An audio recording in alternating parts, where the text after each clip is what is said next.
Vamos falar sobre um tema importante.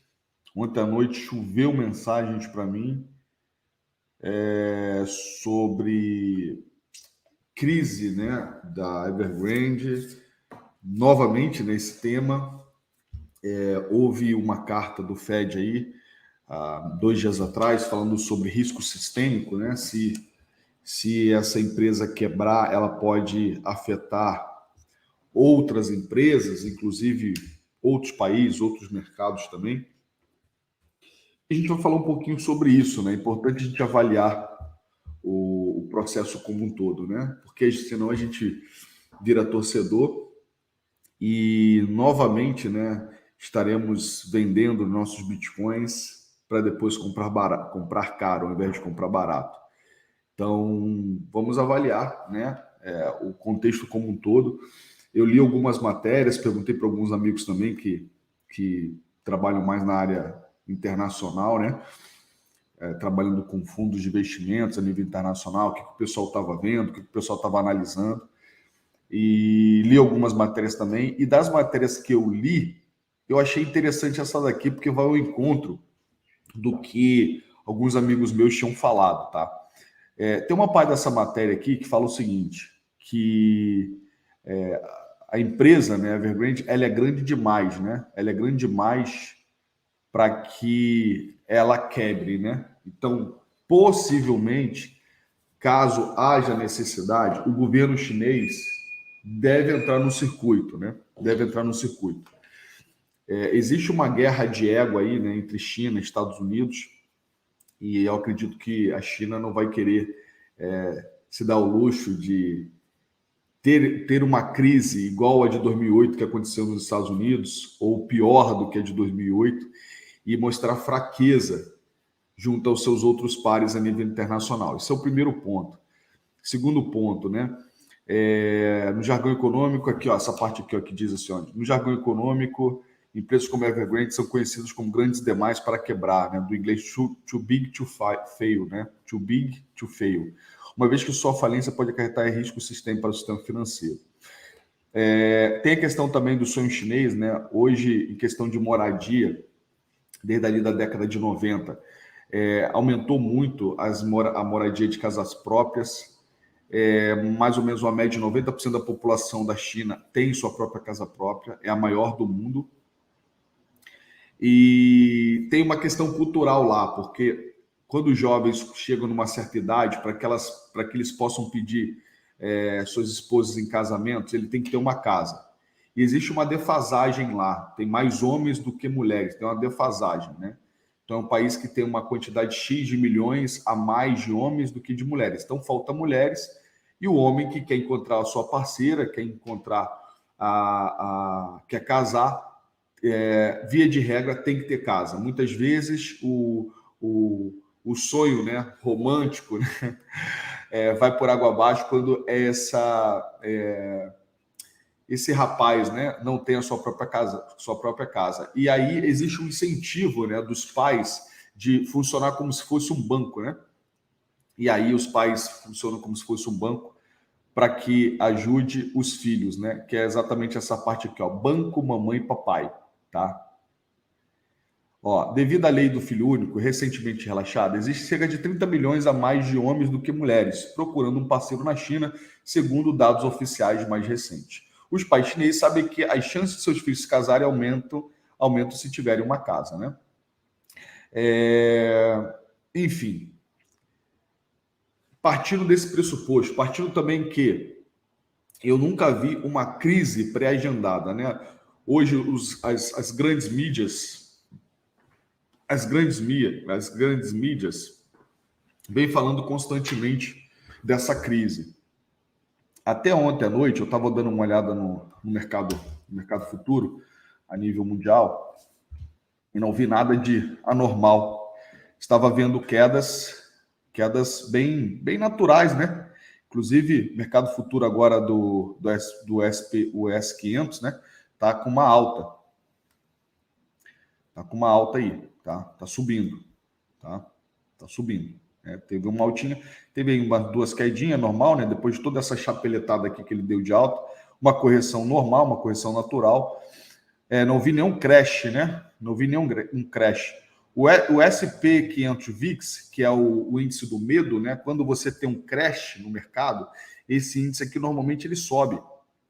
Ele sobe, né? Ele tem uma alta. Então, essa questão que está rolando da Evergrande aí, até o presente momento, está sendo bem absorvido, né, pelo mercado e não tem nada de demais, não, tá? Não tem nada de anormal por enquanto, né? É claro que a gente não pode dizer assim, nós não teremos crise, né? Eu te garanto, nós não teremos crise e tal. Mas, particularmente, né, pelo que eu estou vendo do mercado atualmente, né, mês de novembro normalmente é um mês bom, isso não só para cripto, mas também para a grande maioria das bolsas, né? É período de balanços do terceiro trimestre, tanto que o SP500 vem subindo, né? Nesse mês, subiu bastante nesse mês. Você tem muitos balanços de empresas, aqui no Brasil também muitos balanços, empresas dando lucro. Então, tem mês de novembro que é um mês bom, no geral, cripto também é um mês muito bom, você tem um pessoal agora com ritmo de festa, né? E a gente sabe que 90% é mindset, 10% é técnica. Então, partindo desse pressuposto, partindo também que não existe crise pré-agendada, partindo do que dificilmente o governo chinês, né, vai dar o braço a torcer para mostrar fraqueza mediante os outros pares. Existe também o próprio sonho chinês, né? A população chinesa, que vai ser muito prejudicada caso isso ocorra. Então, talvez o governo, de alguma forma, vai intervir, né? Ainda mais China, né? Que tem uma parte ainda meio que socialista, comunista ainda, né? Então, acho meio difícil. Bem, partindo desse pressuposto, a gente tem que ter um certo cuidado, porque vai haver correções, tá bom? Vai haver correções no mercado, e se você não faz a sua gestão de risco e nas correções você desmonta suas posições, depois você vai reclamar, você vai chorar, tá? Então, você tem que saber o seguinte, uma coisa é trade, outra coisa é a sua posição de hold, é a sua posição de position, né? Então, é diferente, né? Claro que todos são trades, hold, position são trades, são nomenclaturas, estratégias diferentes, mas são operações mais longas, né? Que você não vai sair porque corrigiu 5%, 6%, 7%, derreteu. Não, caiu 5%, 6% e você está falando que derreteu. Inclusive ontem, né? Ontem eu publiquei um artigo na Infomoney e eu publiquei o artigo, o mercado foi até uma certa coincidência, né? Porque eu tinha publicado o artigo pela manhã, ele foi liberado à tarde, esse artigo aqui, tá? Que eu liberei na Infomoney. Foi liberado à tarde, 15h10, mas eu já tinha liberado esse artigo para eles no início do dia, logo pela manhã. E o mercado rompeu ali os 67, chegou a bater 69, fez uma nova máxima histórica, subiu bem.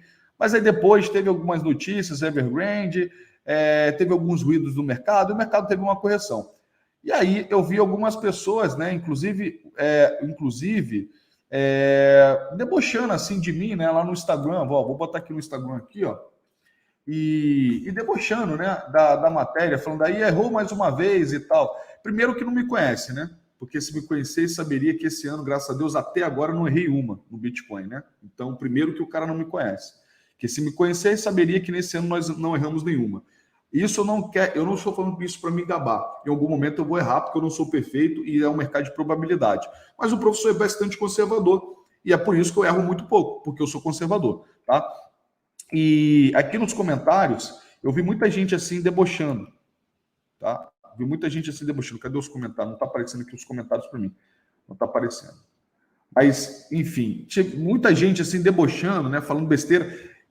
Isso comprova o quanto as pessoas elas são imediatistas. As pessoas falando assim, errou mais uma vez, só porque o mercado tinha dado uma corrigida. Né? O mercado corrige 3%, 4%, o povo já começa a falar que o mercado está derretendo, que eu errei mais uma vez, que o mercado vai derreter, que o Bitcoin é uma bolha. É sempre as mesmas histórias. Sempre as mesmas histórias. E essas são as mesmas pessoas que daqui a alguns meses vão estar novamente chorando. Porque quando o Bitcoin estava nos 30 mil, o prof avisou. E teve muita gente que falou que o professor era maluco. Teve gente que falou que era voo da galinha. E o mercado continuou subindo. E olha onde nós estamos agora. Ontem bateu 69, quase 70 mil. Está muito favorável o mercado, pessoal. Está muito favorável ainda o mercado. Então, o que nos protege dessas grandes correções é a gestão de risco. Se você faz uma boa gestão de risco, o mercado tem correções, você está tranquilo.